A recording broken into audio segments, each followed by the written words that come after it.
Bonjour à tous et à toutes et bienvenue sur cette deuxième présentation autour des questions centrales de la responsabilité sociétale des entreprises. Il y a 7 questions centrales lorsqu'on parle de la responsabilité sociétale de l'entreprise. On va passer d'une question à l'autre et on va donner quelques exemples de leur champ d'application. Lorsqu'on va travailler sur les questions centrales, il faut tout d'abord considérer les sphères d'influence de l'entreprise. Tout au centre, nous nous retrouvons avec les activités centrales de l'entreprise.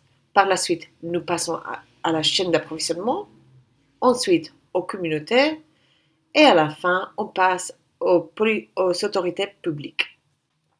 Pourquoi est-ce qu'on commence toujours avec la gouvernance? La gouvernance est une fonction essentielle car elle représente les cadres de prise de décision au sein de toute organisation. Elle est liée directement à l'intégration de 7 principes de responsabilité sociétale. La gouvernance peut être formelle ou informelle, par exemple, elle est liée à la culture ou à la vision des leaders ou tenue par une charte de valeurs.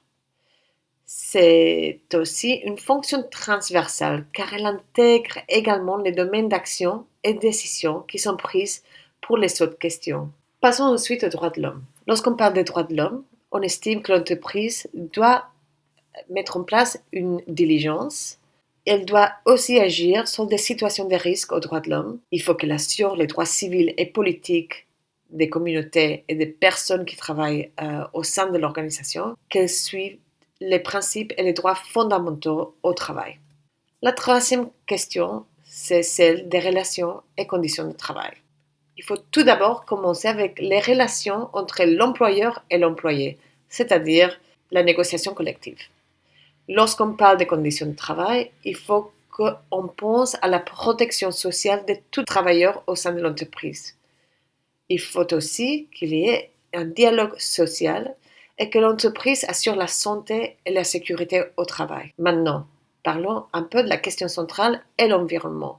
Toute l'entreprise a le devoir de prévenir la pollution, utiliser ses ressources de manière durable, atténuer les changements climatiques et aider à ses propres fournisseurs à adapter au changement climatique et finalement de protéger l'environnement, la biodiversité et, si possible, restaurer les habitats.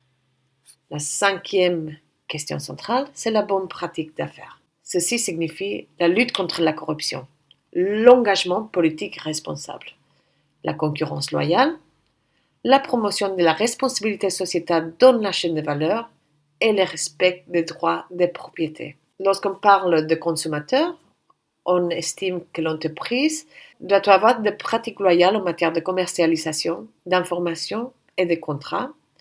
Il faut qu'elle agisse pour protéger la santé et la sécurité des consommateurs. Il faut qu'elle travaille également sur une consommation durable. Ce qui nous amène à la dernière question centrale sur l'engagement sociétal. L'engagement sociétal implique une action auprès des communautés. Ça demande une participation de l'entreprise en ce qui concerne l'éducation et la culture et la création d'emplois et développement des compétences des personnes qui travaillent au sein de l'entreprise. Sa contribution vers la santé et l'investissement dans la société de manière globale. Merci.